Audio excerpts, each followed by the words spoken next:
আবাসের টাকা নিয়ে যে রাজ্যের জেলায় জেলায় দুর্নীতি হয়েছে তা কম বেশি সকলেরই জানা। আর এই ঘটনায় শাসক দলের অনেক ছোট বড় নেতার নামই উঠে এসেছে। আর তা নিয়ে কম কটাক্ষ করেনি বিরোধীরা। বিশেষ করে বিজেপি নেতা কর্মীরা তৃণমূলকে মেলাইন করতে উঠে পড়ে লেগেছিল। এবার আবাসে কাটমানি নেবার অভিযোগে পুলিশের হাতে পাকড়াও বিজেপির পঞ্চায়েত সদস্যের স্বামী। আর তা নিয়েই উঠে গিয়েছে প্রশ্ন, এতদিন যে টিএমসির নিন্দা করছিল বিজেপি, এবার কি হবে? কেউ কেউ তো বলছেন যারা কাটমানি খায় তারা নাকি আবার তৃণমূলের নিন্দা করে।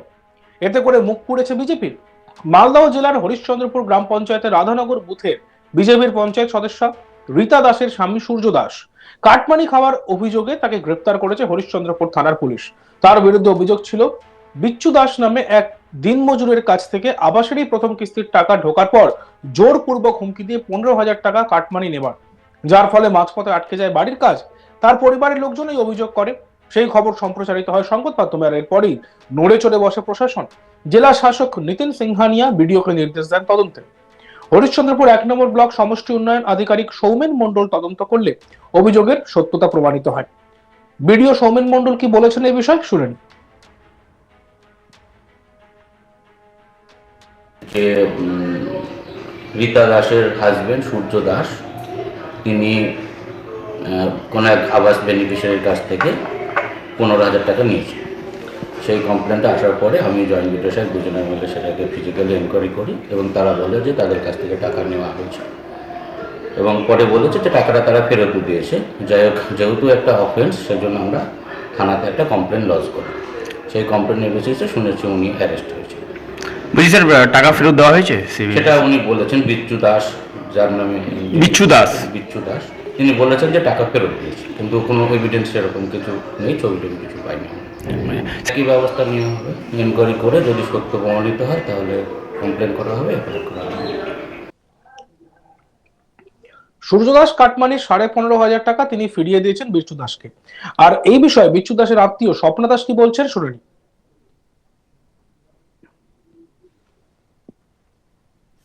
টাকা ঘুরিয়ে দিয়ে ভালো লাগছে? হ্যাঁ, কে ছিল দিতে? ওরাই দনে বাপে বেটা বললো দে ঘুরাই দিচ্ছি টাকাটা। কত টাকা ঘুরিয়ে দিল?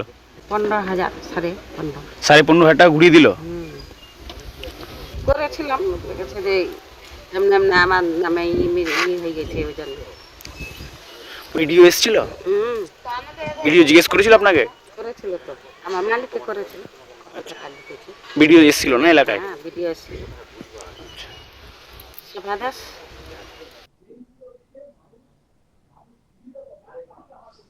তাকে ইচ্ছা করে ফাঁসানো হয়েছে, তৃণমূলই তাকে পরিকল্পনা করে ফাঁসিয়েছে বলে দাবি করেছে সূর্য দাস। অভিযুক্ত সূর্য দাস কি বলছেন শুনবো। কি কারণে গ্রেফতার করলেন? জামিনে করি না তো কাটমানি লিডেই করতাম, তাহলে মোটরসাইকেল নিয়ে সবার সঙ্গে ঘুরছি। কেউ ফাঁসিয়েছে আপনাকে? আগে যেতাম না। কে ফাঁসিয়েছে তাহলে? ফাঁসাইছে, বলা যাবে না কে ফাঁসাইছে, ভিতরে কে আছে আমি ঠিক আছে। তৃণমূল ছাড়া কে হবে? আমি যখন বিজেপি হলাম তো তৃণমূল ছাড়া হবে কি না? বিজেপি যখন আমি পার্টি থেকে দাঁড়াইছিলাম তখন থেকে দুশ্মনী আছে। বিজেপি ওই জিতে নিলাম, আমরা হেরে গেলাম, পিছনে লেগে আছে।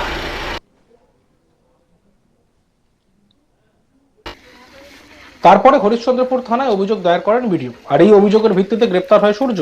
এর আগে বারবার বিভিন্ন সরকারি প্রকল্পে তৃণমূল নেতাদের কাটমানি নেওয়ার অভিযোগ সামনে উঠে এসেছে, কিন্তু সাম্প্রতিককালে আবাসে হরিশ্চন্দ্রপুর এলাকায় কাটমানিতে নাম জড়িয়েছে বিজেপি এবং কংগ্রেসের। এই ঘটনার সামনে আসতেই শুরু রাজনৈতিক চর্চা। চক্রান্তে তত্ত্ব খাড়া করে তৃণমূল নেতাদের বেলায় পুলিশ প্রশাসন কেন নীরব, প্রশ্ন বিজেপির। বিজেপি নেতা কৃষণ কেডিয়া তিনি কি বলছেন শুনবো। বিজেপির পঞ্চায়েতের সদস্য আছে, তার স্বামীকে পুলিশ অ্যারেস্ট করেছে। আজকে এই কাটমানি পশ্চিমবাংলায় তৃণমূল ছাড়া কেউ করে না। আজকে তৃণমূলের নেতারা, পঞ্চায়েতের সদস্যরা যে কাটমানি নিচ্ছে সেটা অভিযোগ প্রমাণ হচ্ছে, কিন্তু বিডিও সাহেব এরা কোনো তদন্ত করছে না তাদের, এবং পুলিশ কোনো তদন্ত করে তাদেরকে অ্যারেস্ট করা হচ্ছে না। আজকে বিজেপির কি একটা হয়েছে তার জন্য এত লাফান। কিন্তু আমরা তো বলেছি আইন নিজের পথে চলবে, কিন্তু এই আইনটা তৃণমূলের পক্ষে কেন হচ্ছে না? আজকে তৃণমূলের যারা মেম্বাররা চুরি করেছে, ওই ডুপ্লিকেট সার্টিফিকেট করেছে, সবই কিছু করেছে, সব প্রমাণ হয়ে গেছে, কিন্তু তাদের এগেইনস্টে কেন পুলিশ ব্যবস্থা নিচ্ছে না? আর এটা বিজেপি কি করলো, ওর সদস্যর স্বামী নাকি টাকা তুলেছে তার জন্য ওই অ্যারেস্ট, কিন্তু এখানে প্রমাণ হয়েছে তৃণমূলের মেম্বাররা চুরি করেছে, ডুপ্লিকেট সব কিছু কাজ করেছে, তাহলে পুলিশ তাদেরকে অ্যারেস্ট করছে না। এখানে বোঝা যাচ্ছে শাসক দলের পরিচালনায় প্রশাসনটা চলছে এখানে। আজকে যে শাসক দল যেভাবে বলছে প্রশাসনকে, বিডিওকে এবং আইসি সাহেবকে, সেভাবে তারা চলছে। এতে তো বলার নতুন কোনো কিছু নয়। সূর্যদাস টাকা ঘুরিয়ে দিয়েছে মেম্বারের স্বামী, প্রমাণ হয়ে গেছে যে টাকা নিয়েছে, কি বলবেন? এখানে আমরা আগেই বলেছি আমরা কোনো দুর্নীতির সঙ্গে সাপোর্ট করব না। আজকে আমরা বলছি যদি ওই অন্যায় করে থাকে, টাকা যদি ফেরত দিয়ে থাকে খুব ভালো ব্যাপার, কিন্তু তার জন্য একটা আইনের ব্যবস্থা হবে। কিন্তু এটা শুধু বিজেপির জন্য কেন, তৃণমূলের জন্য কেন হচ্ছে না? আজকে তৃণমূলের যেগুলো অভিযোগ হয়ে গেছে বিডিও সাহেবের কাছে লিখিতভাবে, কিন্তু বিডিও সাহেব তার জন্য আইসি সাহেবকে কেন পাঠাচ্ছে না ওদেরকে অ্যারেস্ট করার জন্য? আমি বলছি আইন তো সবার জন্য সমান পশ্চিমবাংলায়, কিন্তু এক পক্ষের জন্য বিজেপির জন্য হবে, টিএমসির জন্য হবে না, এটা কেন? আমরা বলছি প্রশাসন সক্রিয় হিসাবে রাজনীতির ঊর্ধ্বে বেরিয়ে নিরপেক্ষ তদন্ত করুক। যদি বিজেপির কোনো মেম্বার যদি চুরি করে থাকে আইনের ব্যবস্থা করুক, কিন্তু তার সঙ্গে সঙ্গে টিএমসির নেতাদেরকেও অ্যারেস্ট করতে হবে। কিন্তু টিএমসি যারা করছে তারা ধোয়া তুলসী পাতা না, তাদের নামে তো অভিযোগ আছে, তাদের এগেনস্টে কেন ব্যবস্থা হচ্ছে না? কেন তাদের এগেনস্টে এফআইআর হচ্ছে না? কেন পুলিশ তাদেরকে অ্যারেস্ট করছে না? এটা কি ব্যাপার? আমরা কি মনে করবো এটা? বাংলায় দুর্নীতি রেয়াত করা হবে না, বিজেপিকে মনে রাখা উচিত, পাল্টা দিয়েছে তৃণমূল নেতা সাহেব দাস। তার কি বক্তব্য শুনে নিন। আমাদের কাছে একটা কমপ্লেন আসে যে এটা তো হওয়ারই ছিল, যেখানে আমাদের মাননীয় মুখ্যমন্ত্রী কড়া নির্দেশ যে যে কোনো প্রকল্পের যদি কেউ কাটমানি নেয় কাউকে রিয়াক্ট করা যাবে না। আর সেটাই হলো আমাদের রাজ্যের প্রশাসন যেভাবে সক্রিয়। এখানে বোঝা গেল যে যে বেনিফিশিয়ারির কাছে আমাদের এই মেম্বার, বিজেপির মেম্বার যেভাবে টাকা নিয়ে কাটমানি নিচ্ছে এবং আরও কিছু লোকের কাছে নিয়েছে, এটা তো ভাবা উচিত বিজেপির মেম্বারদেরকে এবং বিজেপির নেতাদেরকে। এটা ইউপি না, এটা গুজরাট না, এটা বিহার না, এটা বাংলা। এখানে কাটমানির কোনো কিছু চলবে না, কারণ এখানে দাঁড়িয়ে আছে মমতা বন্দ্যোপাধ্যায়, আমাদের মুখ্যমন্ত্রী। একদম পরিষ্কার বলে দিয়েছেন যেন কেউ এখানে কাটমানি যেন কেউ না নিতে পারে, সেটাই আইন অনুযায়ী কাজ করছে, প্রশাসন নিজের কাজ করেছে। এই বাংলায় কোনো দুর্নীতি, কোনো কাটমানি কেউ রেয়াত পাবে না। এটা তো প্রমাণও হয়ে গেল যে যে বিজেপির পঞ্চায়েতের মেম্বার টাকা নিয়েছিল সে টাকা ঘুরিয়েও দিয়েছে। এখানে প্রমাণ হয়ে গেল যে সে টাকা নিয়েছিল।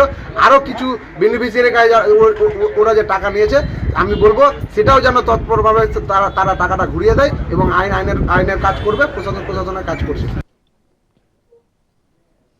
আবাসের টাকা নিয়ে যে রাজ্যের জেলায় জেলায় দুর্নীতি হয়েছে তা কম বেশি সকলেরই জানার। এই ঘটনায় শাসক দলের অনেক ছোট বড় নেতার নামই উঠে এসেছে, আর তা নিয়ে কম কটাক্ষ করেনি বিরোধীরা। বিশেষ করে বিজেপি নেতা কর্মীরা তৃণমূলকে মেলাইন করতে উঠে পড়ে লেগেছিল। আর এবারে আবাসে কাটমানি নেওয়ার অভিযোগে পুলিশের হাতে পাকড়াও বিজেপির পঞ্চায়েত সদস্যের স্বামী, আর তা নিয়েই উঠে গিয়েছে প্রশ্ন। দেখতে থাকুন আজ তাক বাংলা। ভিডিওসগুলি ভালো লাগলে লাইক করবেন, কমেন্ট করবেন, শেয়ার করবেন, চ্যানেলটিকে সাবস্ক্রাইব করতে ভুলবেন না।